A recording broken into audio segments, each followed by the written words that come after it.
On a bright summer morning in the sun-drenched suburbs of Los Angeles, a seemingly ordinary day was about to shatter the lives of the Carter family. 10-year-old Lilyan, her long blonde hair glinting in the California light, tugged at the leash of Sunny, their boisterous golden retriever. Her mother, Emily, watched from the kitchen window, a faint smile on her lips as Lilyan and Sunny vanished around the corner, heading for their usual morning stroll along the tree-lined streets. Emily waved, a simple, unconscious gesture, completely unaware that this fleeting glimpse would be the last time she would see her daughter or their beloved dog for 5 long, agonizing years. The quiet hum of the suburban morning quickly gave way to a deafening silence in the Carters' home, a void that would soon swallow their peace and redefine their existence. This is a story of a daughter lost, a family's relentless hope, and a discovery that defied all odds. Watch until the end to find out what truly happened and subscribe to our channel for more true stories. Write in the comments which city you are watching this video from. The initial hours blurred into a frantic, chaotic whirlwind. Emily and David's frantic calls to Lilyan's cell phone went straight to voicemail, each unanswered ring amplifying their growing terror.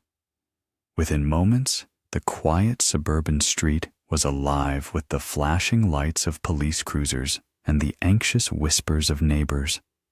A full-scale search operation was launched.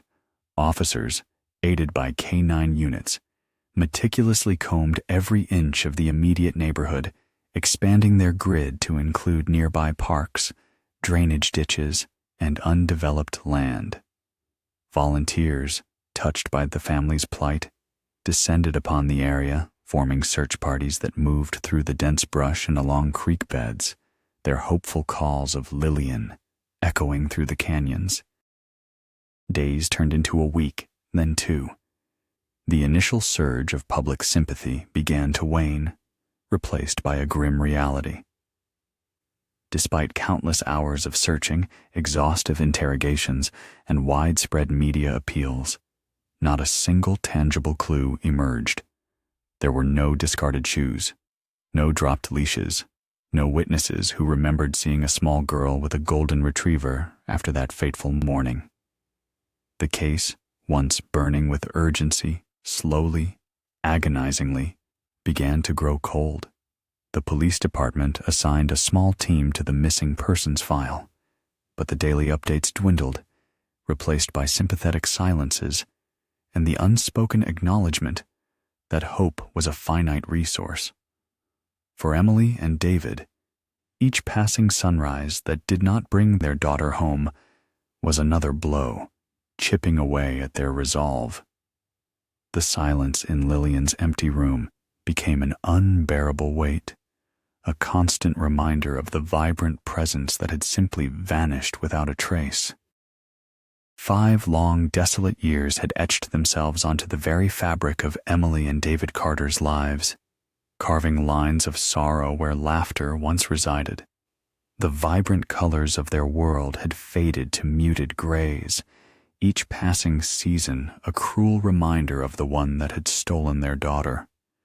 Their once bustling home in the quiet Los Angeles suburb now echoed with a profound, almost tangible silence, a constant testament to the missing piece of their family. Lilyan's room remained untouched, a shrine to a childhood abruptly halted. Her art projects still adorned the refrigerator, albeit now yellowed and brittle. The small, scuffed sneakers remained by the front door, just as she had left them. Every object was a painful artifact, a memory that refused to be forgotten, yet offered no solace. Emily, once a woman defined by her warmth and boundless energy, had become a shadow of her former self. Her bright eyes, once sparkling with life, now held a deep, weary sadness that rarely lifted. Sleep offered little escape, often haunted by dreams of Lilyan's laughing face, only to awaken to the crushing reality of her absence. She found herself drifting through her days, performing the necessary motions of life, working, eating, existing, but with a hollowness that permeated her every action. The simple joys that had once filled her world, a walk in the park, a casual chat with a neighbor, now felt alien and almost offensive in their lightness. Guilt, a relentless companion, gnawed at her, whispered doubts about what she could have done differently, what tiny details she might have missed on that fateful morning. She had tried support groups, therapy, anything to alleviate the suffocating grief, but nothing seemed to touch the core of her pain.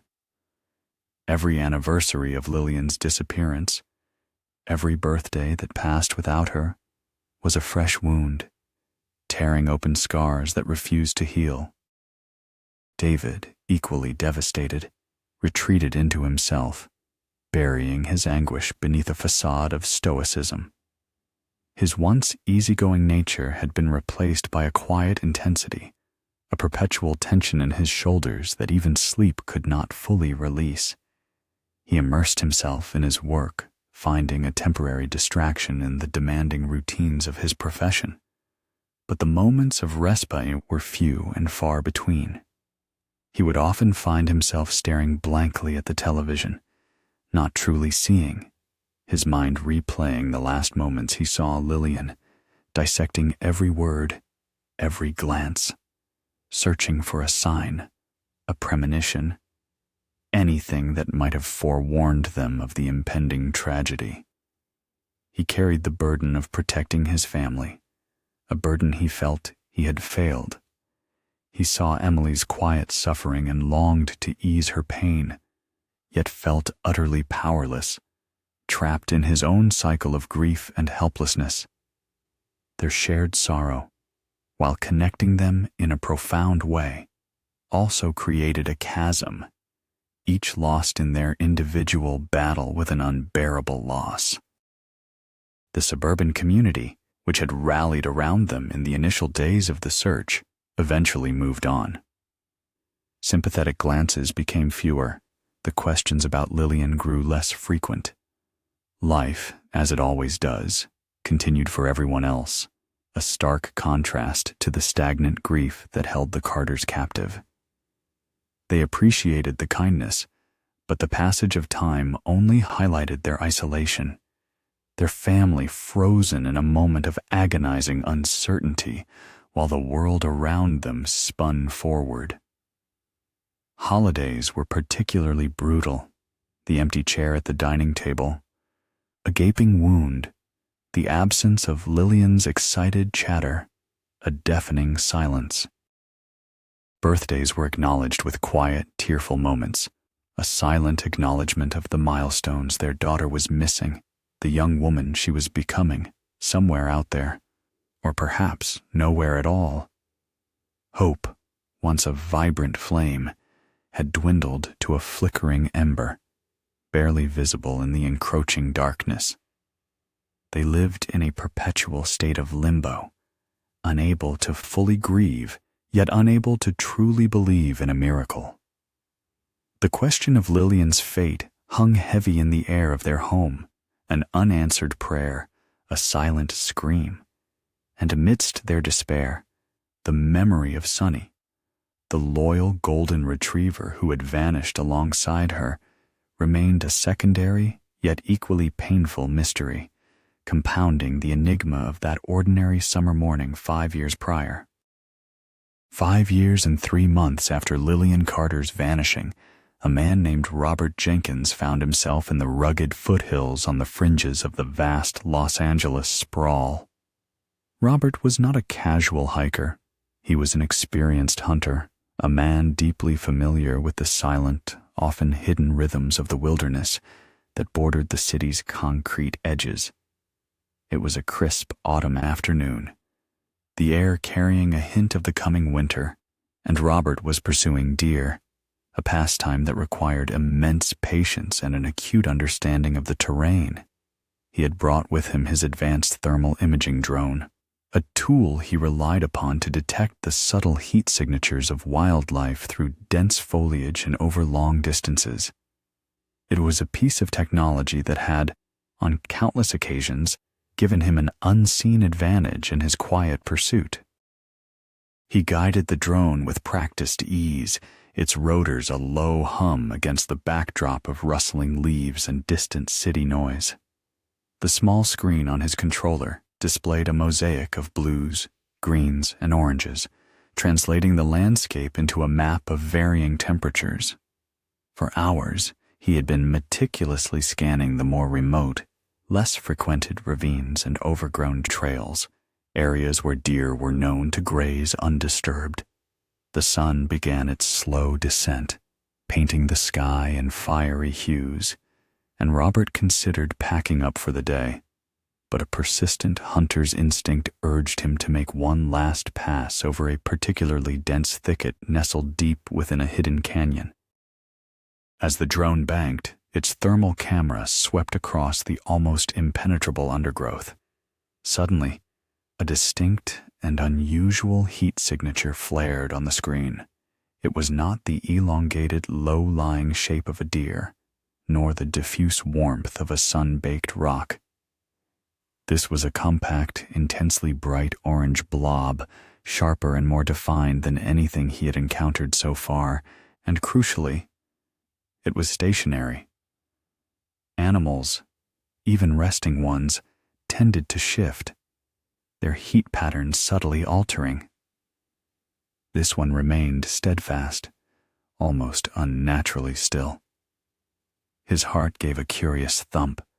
It was too small to be a person, yet too large and too regular to be typical wildlife.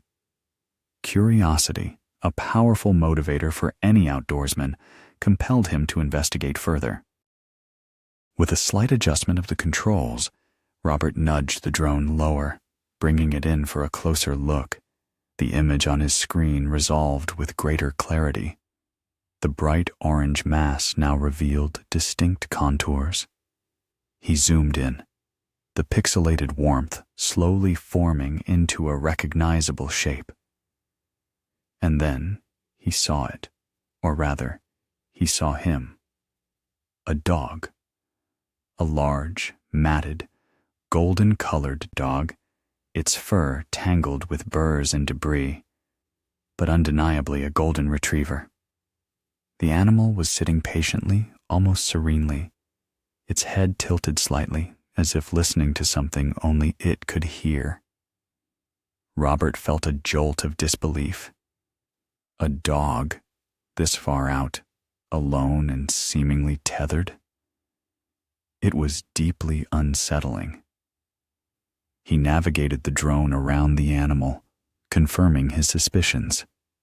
A thin rope, barely visible in the fading light, ran from the dog's collar to a sturdy oak tree nearby. The dog appeared thin, its ribs faintly visible beneath its fur but not emaciated. Its posture suggested a long wait, a patient endurance that spoke volumes without a single sound. Robert immediately landed the drone, his mind racing. This was not a lost pet that had simply wandered off. This was something far more deliberate, far more perplexing. He knew every news story that had gripped the community over the past 5 years, the faces on the missing person posters that seemed to peer out from every lamppost and community board.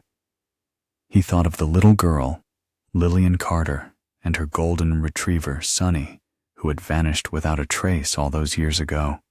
The details of that case had burrowed deep into the collective consciousness of the suburb, a tragedy that refused to fade. A cold wave of dread, mixed with a sudden, surging hope, washed over him. Could it be? After so long, the chances seemed infinitesimal, almost miraculous. But the sheer improbability of finding a tethered golden retriever in such a remote spot, 5 years after a very specific golden retriever went missing with a very specific 10-year-old girl, was too coincidental to ignore. Robert quickly pulled out his phone, his fingers fumbling slightly with the unfamiliar urgency of the situation. He dialed 911, his voice tight with a mixture of disbelief and growing certainty.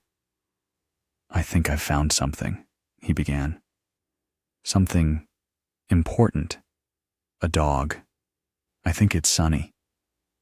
The name, spoken aloud, carried an immense weight, echoing the unspoken questions that had plagued an entire community for over 5 years. The search for Lilyan Carter, dormant for so long, was about to be reignited by a single, unexpected heat signature on a hunter's drone screen. The call from the Los Angeles County Sheriff's Department arrived at the Carter home with the abruptness of a thunderclap on a clear day. Emily, still caught in the somber routine of her afternoon, answered the phone to a voice that introduced himself as Detective Miller. He spoke with a quiet gravity, his words precise yet laden with an almost unbearable significance. A dog, a golden retriever, found deep in the foothills, seemingly tethered. The description, the location, the sheer improbability of it all sent a searing jolt through Emily's heart, a sensation she hadn't felt in 5 long years. Her hand trembled as she clutched the receiver, the air suddenly thin in her lungs.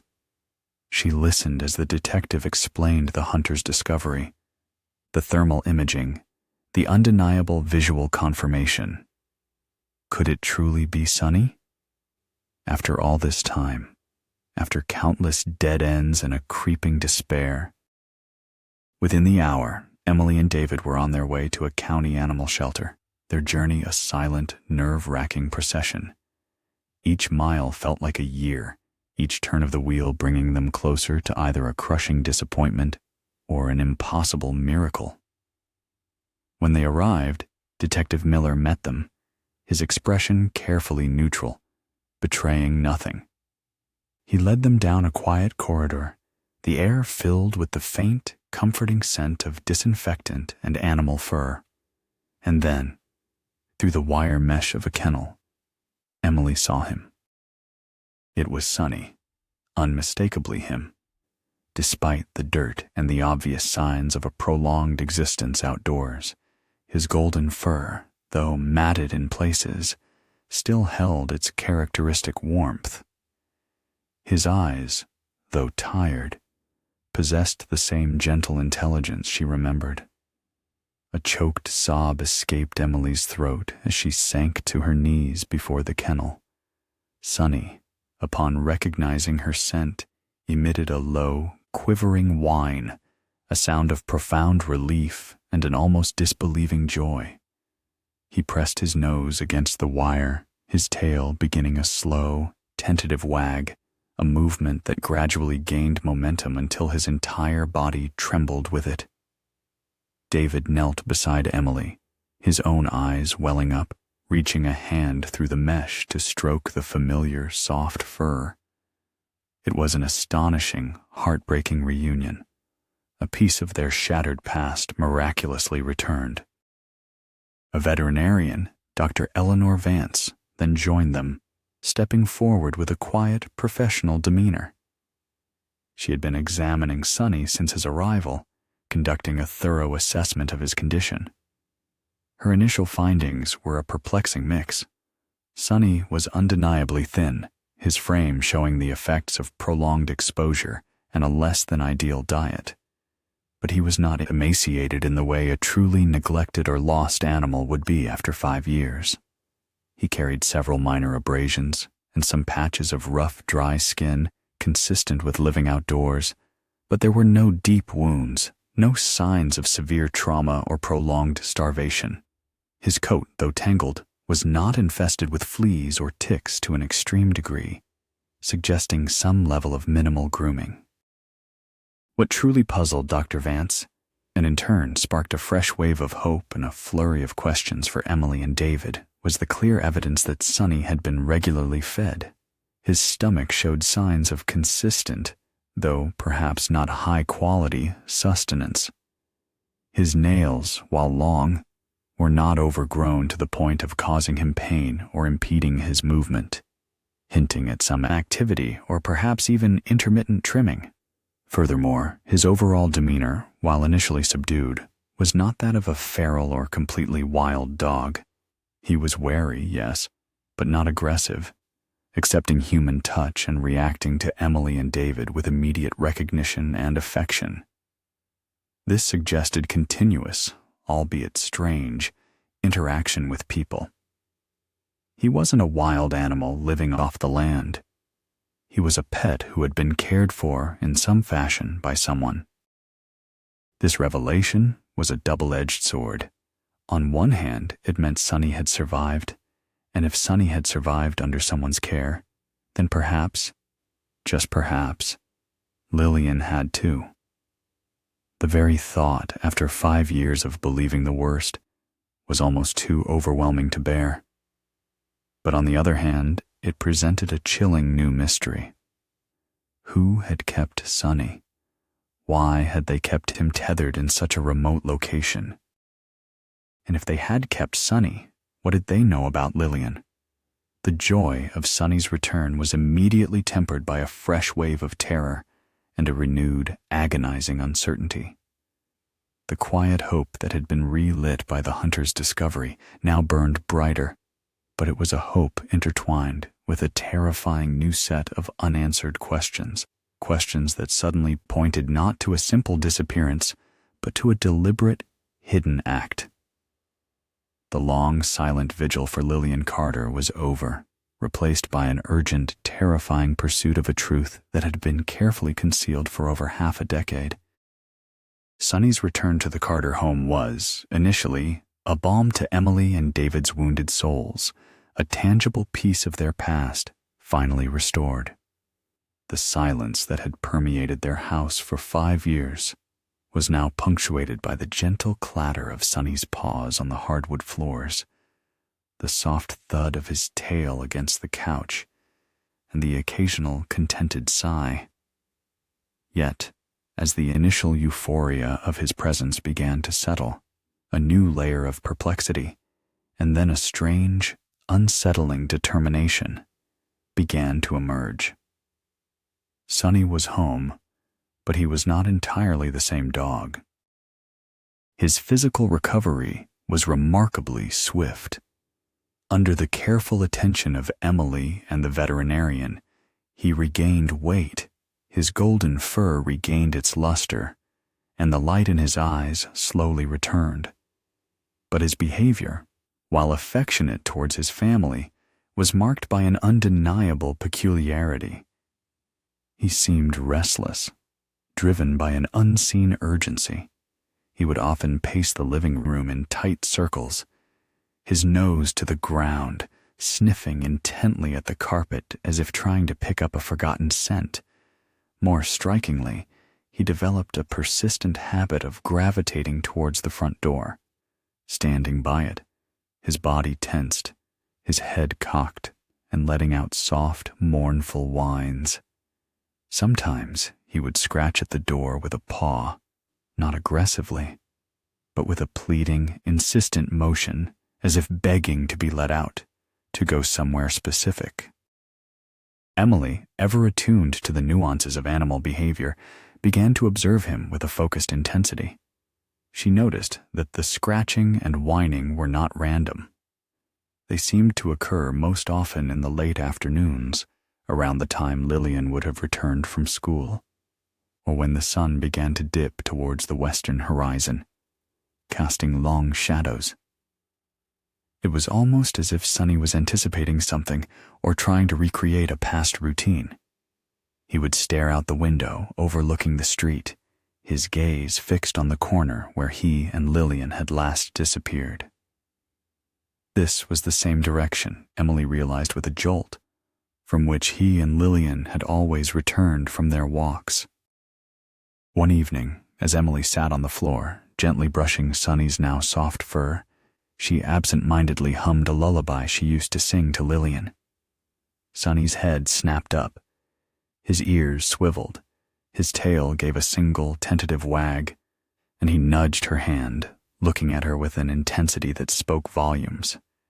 It was a subtle reaction, but unmistakable.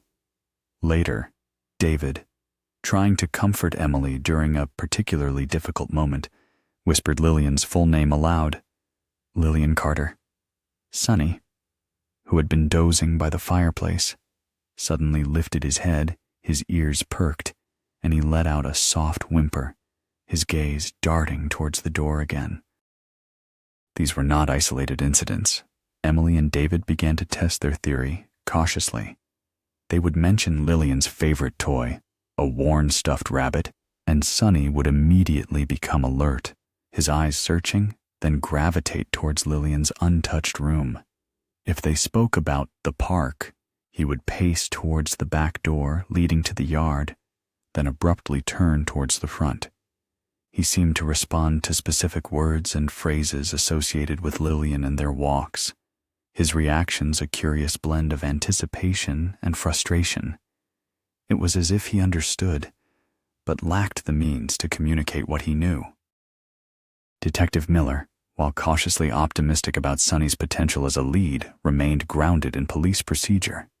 He suggested bringing in a professional animal behaviorist, Dr. Eleanor Vance, who had initially examined Sunny. Dr. Vance, a woman with decades of experience decoding the complex communication of animals, agreed to observe Sunny at the Carter home. She spent hours watching him, noting his patterns, his reactions to various stimuli, his persistent attempts to draw Emily and David's attention towards the front door and a specific direction outside. She confirmed Emily's growing suspicion. Sunny was not just distressed, he was exhibiting classic behaviors of an animal attempting to lead or guide.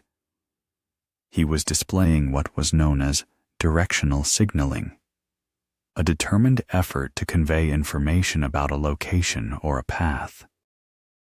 Dr. Vance theorized that Sunny, having spent 5 years with his captor, had likely developed a routine, a specific path or location he was accustomed to. The dog was trying to go back to that place, or perhaps was trying to lead them from that place, following a deeply ingrained instinct.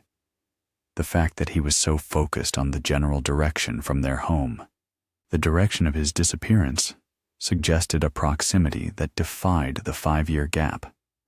The mystery deepened, transforming from a simple missing person case into a complex puzzle with a loyal silent witness. The Carters, with Dr. Vance's encouragement, knew then that Sunny was not just a dog returned. He was a living, breathing compass, pointing towards a truth that had been hidden for far too long. The question was, could they follow his silent, desperate plea for guidance to the place where all the answers lay hidden? Their flickering hope, once just a faint glow, had now found a direction, guided by the insistent nudges and silent whines of their beloved Sunny. Sunny's unexpected return, coupled with the perplexing details of his condition, irrevocably reopened the cold case of Lilyan Carter. The file, once relegated to the deepest recesses of the Los Angeles County Sheriff's Department's archives, was pulled with a new urgency, its dusty pages now imbued with a fragile yet potent spark of hope. Detective Miller, the same officer who had handled the initial frustratingly fruitless search 5 years prior, was now officially reassigned as lead investigator. The somber resignation that had settled over the department regarding Lillian's fate was replaced by a cautious, almost disbelieving energy. The first crucial step was to reevaluate every single piece of information from the original investigation, viewing it through the prism of this new, astonishing development. The initial police reports, witness statements, even the aerial search patterns from 5 years ago, were all meticulously reviewed. Every officer involved in the initial search was debriefed, their memories of the chaotic early days of the disappearance probed for any detail, no matter how small, that might now seem significant. The assumption, for half a decade, had been that Lilyan and Sunny had either succumbed to the wilderness, fallen victim to a random tragic accident, or, most chillingly, had been taken by a transient predator who vanished as quickly as they appeared. But Sunny's return, and the veterinarian's assessment of his care, shattered those theories. The central, undeniable fact was that Sunny had been kept alive, and not just barely. His consistent feeding, the relative health of his coat, the lack of severe injury, all pointed to a sustained period of deliberate, if perhaps unorthodox care. This wasn't a stray dog that had merely survived in the wild. This was a dog that had been purposefully maintained by a human hand. The implications were profound and chilling. Someone knew what happened to Lilyan. Someone had been with Sunny. And if Sunny was alive and relatively well, then the possibility, however faint, that Lilyan also survived became a terrifying, exhilarating reality that redefined the entire investigation.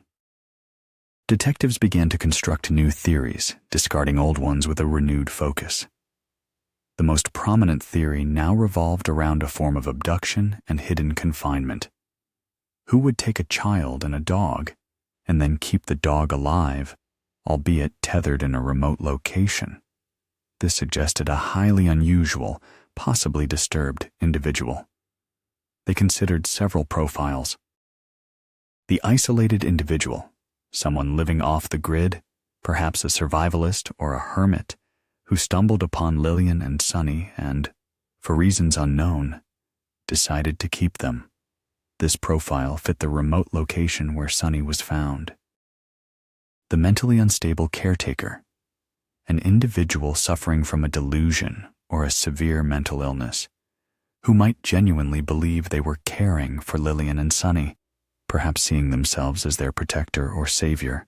This could explain the odd blend of care and confinement. The manipulative kidnapper, a more sinister possibility, an individual who deliberately abducted Lilyan and kept Sunny as a bizarre sentimental trophy or as a tool for control. The investigation shifted from a search for a body or a simple lost person to a hunt for a perpetrator who had maintained a complex, hidden existence. They pored over local police records for any unsolved cases involving strange behavior, isolated individuals, or unusual abductions in the greater Los Angeles area, particularly those in or near the foothills.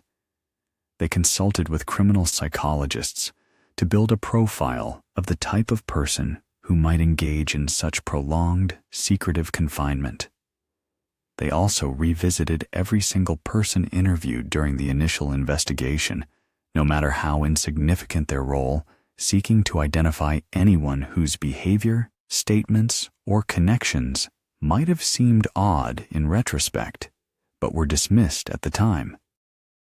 The most critical yet elusive piece of the puzzle was the time between Lilyan's disappearance and Sunny's discovery. 5 years was a vast span, enough time for a captor to relocate, to change habits, to become virtually untraceable. Yet Sunny was found in the same general region. This implied a degree of permanence, a fixed residence, or a regular routine within a relatively limited geographical area. The detectives were now searching for a ghost, a hidden life that had intersected with Lilyan and Sunny's, and had then disappeared back into the shadows of the vast California landscape. The pressure was immense. The hope for Lilyan's safe return was now a tangible, albeit fragile, possibility, and every second mattered. The fate of a young girl, missing for over half a decade, now rested on the subtle clues offered by a silent, loyal retriever. The return of Sunny had not only reignited the investigation, but it also ignited a fierce, almost obsessive focus within Emily. She saw her beloved dog not just as a survivor, but as a living, breathing clue, a silent witness holding the key to Lilyan's fate. Her days became a meticulous study of Sunny's every movement, every whine, every subtle shift in his golden eyes. She chronicled his patterns, noting the times he paced, the directions he faced, the specific objects or sounds that seemed to trigger his restlessness. David, while supportive, was more grounded in the logical progression of the police investigation, but Emily felt an intuitive, primal connection to Sunny's distress. She believed, with an unwavering certainty, that he was trying to tell them something vital, something only he knew. Sunny's behavior intensified with each passing day. His persistent attempts to go to the front door grew more insistent, often accompanied by a low, frustrated growl. He would nudge Emily's hand with his wet nose, then turn his head sharply towards the door, his tail giving a few quick, hopeful wags before dropping in disappointment when his silent plea went unfulfilled. He seemed particularly agitated in the evenings, just as the streetlights flickered on, standing by the large picture window, staring out into the twilight as if expecting someone. Emily noticed a pattern. His eyes were always fixed on a specific point down the street, towards the curving road that led out of their quiet cul-de-sac and towards the main boulevard. This was the same direction she knew that led towards the foothills where he had been found. Dr. Eleanor Vance, the animal behaviorist, became an invaluable partner in Emily's quest to understand Sunny. She made regular visits to the Carter home, meticulously observing Sunny's interactions, his reactions to various cues, and his consistent directional signaling. Dr. Vance was careful to manage Emily's expectations, explaining that while animals could indeed retain strong memories and associate them with specific locations or events, interpreting their exact intent required careful, systematic observation. She confirmed Emily's instincts. Sunny was not merely agitated. He was exhibiting clear signs of learned behavior and an intentional desire to lead. His actions suggested a deeply ingrained routine, a path he had traveled repeatedly and now wished to retrace. "He's not just missing something," Dr. Vance explained one afternoon as Sunny nudged Emily towards the front door, his nose twitching. "He's trying to go to something, or from somewhere. His memory of the routine, the path, is incredibly strong. Dogs are highly associative. If he was walked regularly or moved along a certain route, that route is burned into his spatial memory." She noted Sunny's focus on the general direction of the foothills, confirming Emily's observation. The fact that he consistently tries to go that way and shows frustration when he can't indicates a strong drive related to that location. Together, Emily and Dr. Vance began to conduct small, controlled experiments within the confines of the house and yard. They would walk Sunny on his leash in the immediate neighborhood, noting how he strained against the leash in one particular direction, always towards the foothills. They introduced new scents, played different sounds, even drove him short distances in a car to see if he recognized any landmarks or responded to different environments. What became increasingly clear was Sunny's unwavering focus on the westward path, the one that veered away from the familiar residential streets and angled towards the more undeveloped, rugged terrain. He would whimper and pull, his body language a desperate plea to continue. Dr. Vance theorized that Sunny might be attempting to lead them back to where he was kept, or even, more chillingly, back to the last known location of Lilyan. His condition upon discovery, thin but cared for, tethered but not abandoned, suggested a deliberate, sustained period of confinement. This meant the location, or at least the individual responsible, was likely still connected to that area. The challenge was translating Sunny's intuitive, nonverbal communication into actionable intelligence for the police. Emily felt a surge of renewed purpose. The passive waiting, the agonizing uncertainty of the past 5 years was replaced by a proactive, almost feverish determination. Sunny was her guide, her compass. She felt a profound connection to him, a shared unspoken language. She believed, with every fiber of her being, that if they could only understand him fully, he would lead them to Lilyan. The detectives, while still relying on traditional methods, began to integrate Dr. Vance's observations and Emily's insights into their investigation. The idea of using a dog, found after half a decade, as a primary lead might seem unconventional, but in a case so cold, so devoid of traditional clues, every avenue, no matter how unusual, deserved to be explored.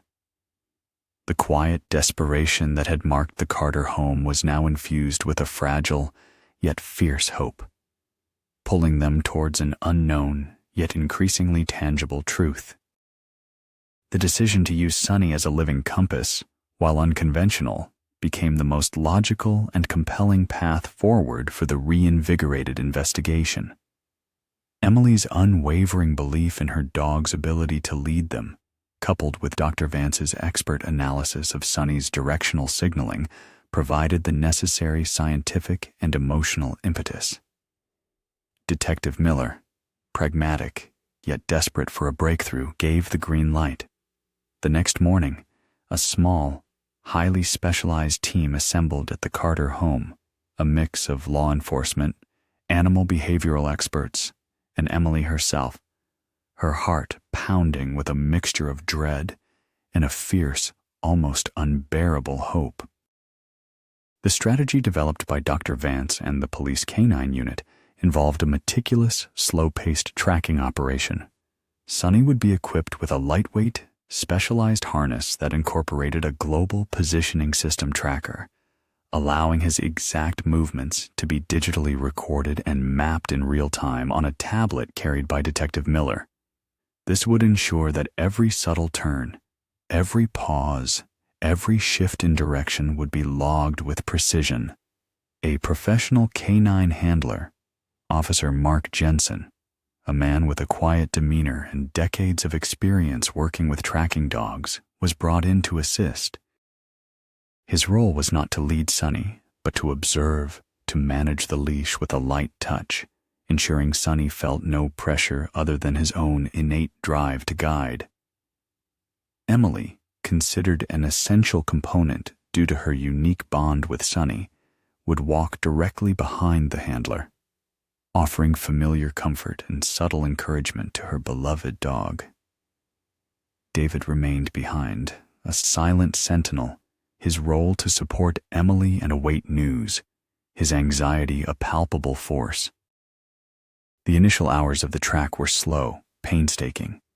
They began their journey from the exact spot Lilyan and Sunny were last seen, the corner just outside the Carter's cul-de-sac. Sunny, initially hesitant, sniffing the familiar pavement, soon began to pull gently, his nose to the ground, his tail held low but wagging with purpose. He led them down the familiar residential streets for the first quarter of a mile, passing houses they knew, then veered sharply onto a less-traveled side road, one that led directly towards the rolling, brush-covered foothills. As the terrain shifted from paved roads to dirt paths, Sunny's focus intensified. He moved with a methodical pace, not rushing, but deliberate. The team followed, silent save for the rustle of their clothes and the crunch of dry leaves underfoot. The global positioning system tracker painted a clear line on Detective Miller's screen, mirroring Sunny's every turn. They climbed steadily, the urban sounds slowly fading into the natural symphony of rustling branches and distant bird calls. The path Sunny chose was often challenging, leading them through dense thickets of chaparral, over rocky outcrops, and down steep, narrow ravines that would have been almost impossible to navigate without his unwavering sense of direction. He seemed to bypass well-worn hiking trails, opting instead for less conspicuous animal paths, almost as if he was trying to remain unseen, or was following a route designed for concealment. Several hours passed. The sun climbed high, then began its slow descent, casting long shadows across the landscape. The The team took short breaks, offering Sunny water and small treats, but the dog remained focused, restless to continue. Emily watched him, her heart alternating between surging hope and a chilling premonition. Sunny wasn't simply walking, he was searching, retracing a profound memory. His nose was constantly working, drawing in scents that were imperceptible to human senses. His body language a taut wire of anticipation. He would occasionally stop, lift his head, and sniff the air deeply, his ears swiveling, before setting off again with renewed purpose. The environment grew increasingly remote. They passed no other hikers, no signs of recent human activity beyond the faint, almost overgrown path Sunny insisted on following. The trees grew denser, the canyons deeper. The air itself seemed to grow heavier with the weight of the unknown. Detective Miller, observing the global positioning system coordinates, noted they were heading into an area that was sparsely populated, dotted with occasional isolated properties nestled deep within the natural landscape. It was the kind of place where secrets could easily be kept, where a child and a dog could vanish from the world's notice for years. Emily felt a shiver trace its way down her spine. Each step Sunny took was a step closer to the truth, a truth she desperately wanted to uncover, but also one she feared with every fiber of her being. The golden retriever, her Lilyan's faithful companion, was now their unwavering guide into a mystery that had haunted them for 5 long years. The sun had begun its slow descent, painting the western sky in hues of orange and purple, by the time Sunny's relentless lead brought the small search party to the edge of a deep, secluded ravine. For nearly 8 hours, he had navigated the rough terrain with an unwavering purpose, his small global positioning system tracker, charting a serpentine course that crisscrossed through dense brush and ascended steep, rocky slopes.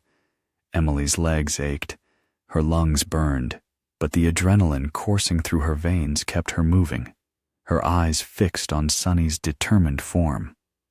Detective Miller and Officer Jensen, seasoned professionals both, showed signs of fatigue, but maintained their focus, their gazes constantly sweeping the environment for any signs of human presence. Then, as they rounded a particularly thick cluster of gnarled oak trees, Sunny suddenly stopped. His ears perked, his tail began to wag slowly, tentatively, and he let out a soft, almost inaudible whine. His nose twitched, drawing in scents that were a lifetime of accumulated memories. His gaze was fixed on a point ahead, down a slight incline, almost hidden from view by the dense vegetation. Following his line of sight, the team pushed through the last barrier of thorny bushes and then nestled in a small, relatively flat clearing. They saw it. It was an old house, a single-story structure, its paint long since peeled and faded to a ghostly white, blending almost seamlessly with the dry, muted tones of the foothills. It looked utterly abandoned, forgotten by time. Broken window panes gaped like empty eyes, reflecting the setting sun as dull, vacant glints. The front porch, listing heavily to one side, appeared ready to collapse at the slightest touch. Tall, desiccated weeds choked the overgrown path that once led to a front door, now hanging crookedly on a single hinge. A rickety, rusted metal shed stood to one side, its corrugated roof crumbling. There was no sign of life, no wisp of smoke from a chimney, no sounds other than the chirping of crickets and the whisper of the wind through the dry grass. It appeared to be exactly what one might expect in such a remote, untended corner of the Los Angeles wilderness, a derelict relic. Yet, as they approached, a series of subtle, almost imperceptible details began to prick at Emily's intuition, raising a chill that had nothing to do with the cooling evening air. Sunny, who had been pulling them forward with such fierce determination, now seemed to hesitate slightly, his tail still wagging, but with a new tremor. He stopped several yards from the house, looking at it, then back at Emily, as if seeking confirmation, or perhaps courage. This was a dog that had been kept tethered nearby for 5 years. This house, despite its outward appearance, had to be connected. Detective Miller, his expression now a mask of intense focus, pulled out a pair of binoculars, sweeping them across the facade. He noted the way some of the window frames, though broken, looked suspiciously sturdy, perhaps recently replaced underneath the grime. The weeds, while rampant, didn't seem to grow quite as thickly directly around the structure's foundation, as if someone had occasionally cleared them just enough to maintain access. A faint, almost imperceptible path, distinct from Sunny's earlier meandering trail, seemed to lead from the back of the house deeper into the ravine, hinting at another point of entry or exit. He also noticed a peculiar glint of metal near what appeared to be an old, disused well, a glint that seemed too regular, too deliberate for a forgotten piece of junk. The air around the house, despite the quiet evening, felt heavy, charged with a palpable tension. It was the kind of silence that held secrets, the kind of stillness that concealed movement.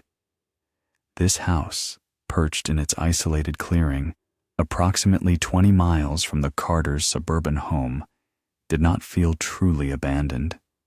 It felt watched. It felt occupied. Officer Jensen, trained to detect human presence, moved cautiously around the perimeter, his hand resting on his sidearm, his eyes scanning for any sign of a recent footprint, a discarded cigarette butt, anything that belied the facade of neglect. Emily felt a tightening in her chest. This was it. This was the end of the long search, the moment of truth. Whether it brought relief or a new wave of horror, she knew, deep in her gut, that Lilyan was connected to this desolate, seemingly forgotten place. The quiet, weathered exterior of the house offered no immediate answers, but its very presence, revealed by Sunny's unwavering loyalty, was a profound and terrifying revelation. The air around the dilapidated house crackled with an almost unbearable tension. Detective Miller, his hand now firmly on his sidearm, gestured to Officer Jensen, who moved to secure the perimeter, while Miller himself cautiously approached the front door. Emily stood a few paces back, her breath caught in her throat, her eyes wide with a mixture of terror and overwhelming hope. Sunny, sensing the gravity of the moment, pressed himself against Emily's leg, a low, nervous rumble in his chest.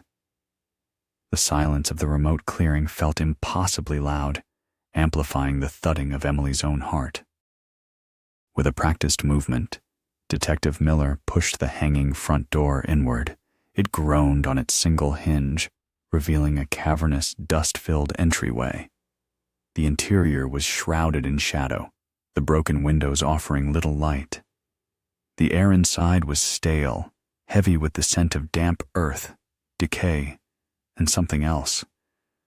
A faint, almost imperceptible undertone that Emily's senses, heightened by fear, struggled to identify. It was not the familiar smell of an abandoned building. It had a lingering trace of recent human presence, mixed with something vaguely chemical, like disinfectant trying to mask a deeper odor.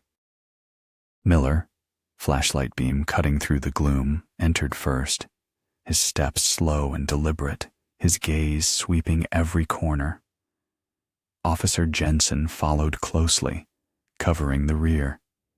Emily remained just outside, her eyes fixed on the gaping doorway, straining to hear, to see, to grasp any sign. The moment stretched into an eternity. Then, from deep within the house, a faint, almost imperceptible sound reached her ears. A rustle, a soft, muffled whimper that was distinctly human. It was barely there, a ghost of a sound. But for Emily, it was as loud as a thunderclap. Suddenly, a voice, Detective Miller's, echoed from within, tight with an urgency that sent a shiver down Emily's spine. "Los Angeles County Sheriff's Department. Is anyone in here?" A beat of silence. Then a small, fragile voice responded, barely a whisper, thin and reedy, yet undeniably present. "Hello?" Emily's world tilted. That voice. It was higher, weaker than she remembered, but it held a faint, familiar cadence. Lilyan. It had to be Lilyan. Ignoring the detective's earlier instructions to remain outside, Emily pushed past the threshold, propelled by an almost supernatural force. She stumbled through the darkened, cluttered living room, her eyes desperately adjusting, following the faint sound of voices coming from a back hallway. The hallway led to a single, small room, its door slightly ajar. Detective Miller stood framed in the doorway, his silhouette stark against the dim light filtering from a single, unbroken window high on the wall. And there, sitting on a worn mattress on the floor in the corner of the room, was a young girl. She looked up as Emily appeared in the doorway, her eyes widening. Her hair, once a vibrant blonde, was dull and tangled, long and unkempt, falling over gaunt shoulders. Her skin was pale, almost translucent, lacking the healthy glow of sunlight. She wore oversized, faded clothes that hung loosely on her slender frame. She was 15 years old now, a young woman, but her face held the stark, hollowed-out look of someone much older, someone who had seen too much, experienced too little joy. Her body was physically intact. No visible injuries marred her limbs, and she appeared to be of a healthy weight, though perhaps a few pounds lighter than she should be. This confirmed the veterinarian's earlier assessment of Sunny. Someone had indeed been providing sustenance. Emily's knees buckled. It was Lilyan, her Lilyan. The missing 5 years collapsed into nothing. Tears streamed down Emily's face as she half crawled, half stumbled towards her daughter, a guttural cry escaping her lips.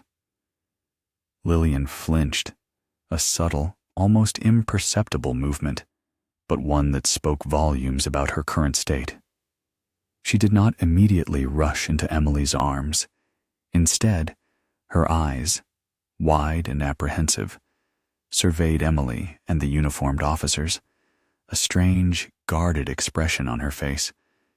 It was not the joyful recognition Emily had yearned for, but rather a chilling blend of fear, confusion, and an almost unnerving detachment. As Emily finally reached her, pulling her into a desperate, bone-crushing embrace, Lilyan remained stiff, her arms not reciprocating the hug, her gaze darting nervously around the room. Her body, while physically present and seemingly unharmed, radiated a profound psychological distress. It was clear, even in that initial, overwhelming moment, that Lilyan had not merely been lost. She had been held. Her quiet acceptance, her lack of surprise at being found, the way her eyes seemed to constantly assess her surroundings, hinted at a long enforced period of captivity. The house, indeed, had hidden a secret, a living one, for 5 long years. The missing girl had been found, alive, but the immediate, heart-wrenching reality was that the journey to bring Lilyan truly home, to mend the wounds inflicted by her prolonged absence, had only just begun. The relief of finding her was immense, but it was overshadowed by the chilling realization of the psychological chasm that now separated them. A chasm carved by years of unimaginable isolation and silent endurance. The discovery of Lilyan alive, physically unharmed but deeply traumatized, immediately shifted the focus of the police investigation from a search and rescue to a full-blown criminal case. Within moments of Lilyan's location being confirmed, a SWAT team, already on standby, descended upon the seemingly abandoned house. They moved with swift, silent precision, securing the dilapidated structure. Inside, the scene was meticulously processed by forensic investigators who began the painstaking task of collecting every shred of evidence, every fingerprint, every stray fiber that could shed light on Lilyan's 5 years of captivity and, crucially, identify her abductor. The initial hours after Lilyan's rescue were a maelstrom of activity and a terrifying torrent of new information. As paramedics gently assessed Lilyan's physical state, and she was transported to a local hospital for a full medical evaluation and psychological support, police combed the house. They found not a squalid, neglected prison, but a bizarre, meticulously maintained environment. One room, which appeared to be Lilyan's living space, was furnished simply but adequately, with a bed, a small desk, and a bookshelf filled with textbooks and what appeared to be school-assigned reading materials. There were neatly organized notebooks filled with handwriting that was undeniably Lilyan's, detailing lessons in mathematics, history, and literature. The food in the small, self-contained kitchen area, though basic, was regularly stocked. There was a sense of warped normalcy, a twisted imitation of home life. The key to the mystery lay not in the physical conditions, but in the psychological landscape of the captivity.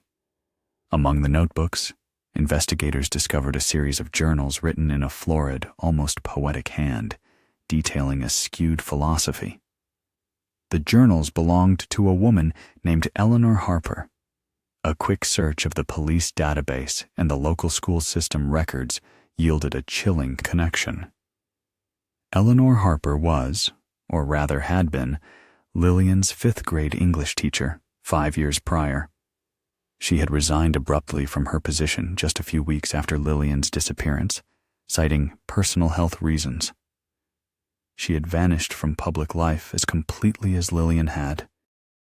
As detectives delved deeper into Eleanor Harper's background, a disturbing portrait emerged. She had been, by all accounts, a highly intelligent and dedicated educator, but in her later years of teaching, colleagues had noted a gradual shift in her personality.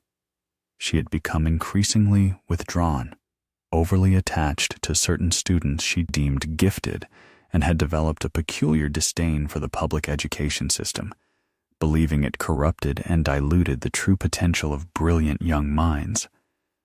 Her personal life was solitary. She had no close family or friends. A review of her medical history, reluctantly provided by a former general practitioner, revealed a long-standing but undiagnosed or untreated severe mental disorder, likely a form of delusional disorder that had gradually escalated in severity. The journals, combined with the evidence from the house, painted a horrifyingly clear picture of Harper's motive and method. She genuinely believed she was saving Lilyan from a world she saw as corrupting. Her delusion had fixated on Lilyan as a uniquely talented child whose genius would be squandered by traditional schooling and societal pressures. The captivity was, in her mind, a comprehensive, individualized education designed to cultivate Lilyan's intellect in a pure and untainted environment. She had meticulously homeschooled Lilyan, assigning her rigorous academic tasks, supervising her reading, and ensuring her physical needs were met within the confines of the isolated house. This explained Sunny's condition. He was part of the household, albeit a tethered one, cared for as a companion for Lilyan, a buffer against complete isolation. The remote location of the house, inherited from a distant relative years ago, provided the perfect, secluded sanctuary for her twisted endeavor. Eleanor Harper, it was determined, had been at the house during the initial police entry, cleverly eluding capture. The fresh, unused food, the slightly disturbed dust near a back exit, and a hidden compartment found in the floor of the shed, containing travel supplies and a small amount of cash, suggested she had observed their approach and fled into the vast, familiar wilderness, perhaps using the narrow path Detective Miller had noticed earlier. The hunt for her began immediately, her profile now chillingly clear. She was not a monster of malice, but a deeply disturbed individual driven by a profound, terrifying delusion that had stolen 5 years of a child's life, believing she was acting out of love and protection. The truth, in its complexity, was far more disturbing than a simple act of violence, revealing the insidious power of a mind warped by illness. Lilyan had been found, but the full implications of her long, isolated education under Miss Harper's misguided tutelage were only just beginning to unfold. The drive home from the hospital with Lilyan was unlike any journey Emily and David had ever taken. The initial, overwhelming relief of her physical presence quickly gave way to a new, unsettling reality. Lilyan sat silently in the back seat, staring out the window, her expression unreadable, her body stiff. She showed little outward emotion. Even when Sunny, curled on Emily's lap, occasionally whined and nudged her hand, seeking a familiar touch. The absence of a joyful reunion, of Lilyan throwing her arms around them, was a stark and painful indicator of the psychological chasm that had formed over 5 years. At the hospital, the specialists had gently but clearly explained their initial assessment. Lilyan was exhibiting classic symptoms of Stockholm Syndrome. Her captor, Eleanor Harper, who was apprehended less than 24 hours after Lilyan's rescue, had not physically abused her. Instead, Harper had subjected Lilyan to an intense, isolated, and psychologically manipulative environment, where Harper's worldview became the only truth. Lilyan had been taught to believe that Harper was saving her, protecting her from a dangerous, mediocre world. Her education, though rigorous, was designed to create intellectual dependency and emotional loyalty to her abductor. Lilyan viewed her captivity not as a prison, but as a privileged, private academy. This deeply ingrained belief system meant her return to her true home, to her loving parents, was not a simple release, but a disorienting, frightening rupture of her perceived reality.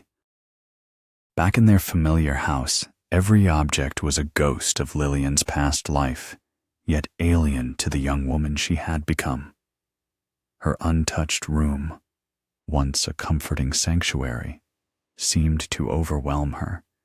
She preferred the quiet anonymity of the living room couch, where she could watch the street through the window, an almost perpetual vigilance in her eyes. Simple choices, like what to eat or what clothes to wear, caused her visible anxiety. She rarely initiated conversation, and when she did, her voice was quiet, almost flat, devoid of the 10-year-old's vibrant inflection. She spoke of her lessons with a chilling seriousness, sometimes expressing concern about her assignments, or if her curriculum would be accepted by real universities. The academic validation that Harper had instilled became a cornerstone of Lilyan's identity, a fragile shield against the terrifying unfamiliarity of freedom. The path to healing was immediately recognized as a marathon, not a sprint. Lilyan began intensive therapy with specialists experienced in treating long-term trauma and Stockholm Syndrome. The goal was not to erase the 5 years, but to help her process them, to gradually reintroduce her to the truth of her abduction, and to help her form a healthy, independent identity. This process was agonizingly slow. There were days of regression, of confusion, of overwhelming fear. Lilyan struggled with concepts that seemed simple to Emily and David: social cues, pop culture references, even the casual rhythms of everyday family life. She had to relearn what it meant to be a daughter, a friend, a part of a wider community. For Emily and David, their roles transformed from distraught parents of a missing child to patient, understanding facilitators of recovery. They attended family therapy sessions, learning how to navigate Lilyan's triggers, how to offer support without overwhelming her, how to rebuild trust brick by painstaking brick. They celebrated every small victory: a genuine smile, a spontaneous question about her old friends, a moment of unprompted physical affection. Sunny, surprisingly, became a quiet anchor for Lilyan. He would lie by her side, a silent, comforting presence, his gentle nuzzles a reminder of an uncomplicated love from before her ordeal. He was a familiar thread connecting her to a past she barely remembered. The healing was not linear. Lilyan experienced periods of intense confusion and anger, grappling with the betrayal of Harper's actions, mourning the 5 years stolen from her adolescence. She also, at times, defended Harper, a testament to the depth of the manipulation. Her parents learned to listen without judgment, to gently guide her towards understanding, knowing that forcing the truth too quickly would only cause further damage.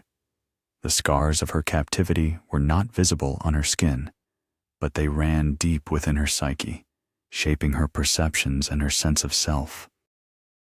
As months turned into a year, then 2, Lilyan slowly, tentatively began to shed the layers of her forced identity. She started to engage with the outside world, first through supervised outings, then gradually reconnecting with old friends. She enrolled in a local high school, a daunting step that she navigated with incredible courage, though requiring specialized support. She was brilliant, as Harper had claimed, but her brilliance was now being redirected, nurtured in a healthy environment. The family learned to cherish the small, ordinary moments, sharing meals, watching movies, even arguing over trivial things, understanding that these were the true markers of a life reclaimed. The journey was far from over. There would always be reminders, whispers of the past that might resurface. But as Lilyan slowly, painstakingly, reintegrated into the world she was stolen from, a fragile yet resilient hope blossomed in the Carter home. Her physical return was indeed only the first step. The true rescue was the long, arduous process of bringing their daughter back to herself, piece by agonizing piece, a testament to the enduring power of family love and the indomitable spirit of a young woman who had defied all odds to return home.